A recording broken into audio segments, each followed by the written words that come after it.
Hello everyone, days on from Storm Elwyn, where the highest recorded wind speeds in Ireland were ever recorded on a number of stations around the west of Ireland.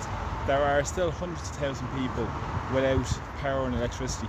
This is an absolutely damning indictment of the Irish political system at the first instance in terms of lack of preparedness for storms, which happen on many occasions across Ireland, especially during the winter periods. Now, this is absolutely devastating to so many people across the country, and yet we have the political leaders on 2 weeks holidays until the 5th of February, and today Micheál Martin and Simon Harris have the part of the country.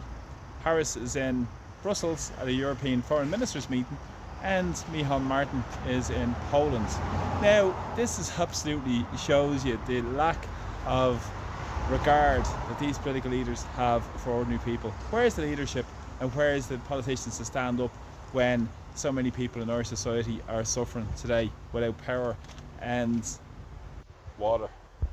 And not to mention so many people who are dealing without broadband services and phone lines down. Over 1.5 million people are without any phone services, and the vast majority of them who are without phone services, without mobile phone services, with the broadband being knocked out of action all around the country. Now, as well as I've said, well over 250,000 people have no power or electricity. There's over 110,000 people that have no water.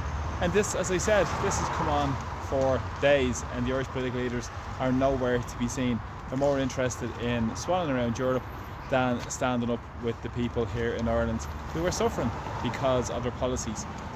Most notably in terms of the lack of infrastructure. We've seen a total disregard of the energy infrastructure in Ireland for years and years, in particular with the ESB networks and the outsourcing of these jobs to many private companies rather than having a national grid, an energy grid that serves the needs of people and supported by employing people and paying them properly in those roles. But of course, this comes secondary to the Irish political establishment, who are against workers at every single turn because they push forward for the outsourcing through the ESB of so many workers in terms of employing, instead of employing directly in-house through apprenticeships and getting people employed and paying them properly through ESB networks.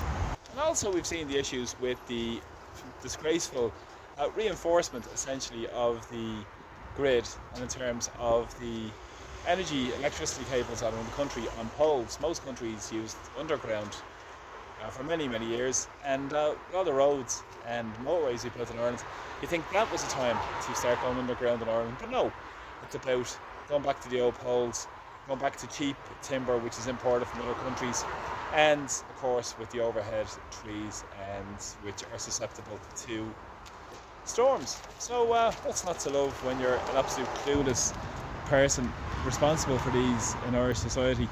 And of course, what about the people who are most vulnerable in society? People who have additional medical needs, people who are disabled, especially a younger population as well, and people who are reliant on the energy services. But of course, this is neglected as the politicians are swanning around Europe and more interested in bowing down to their masters in Brussels than representing and serving the interests of the people here domestically.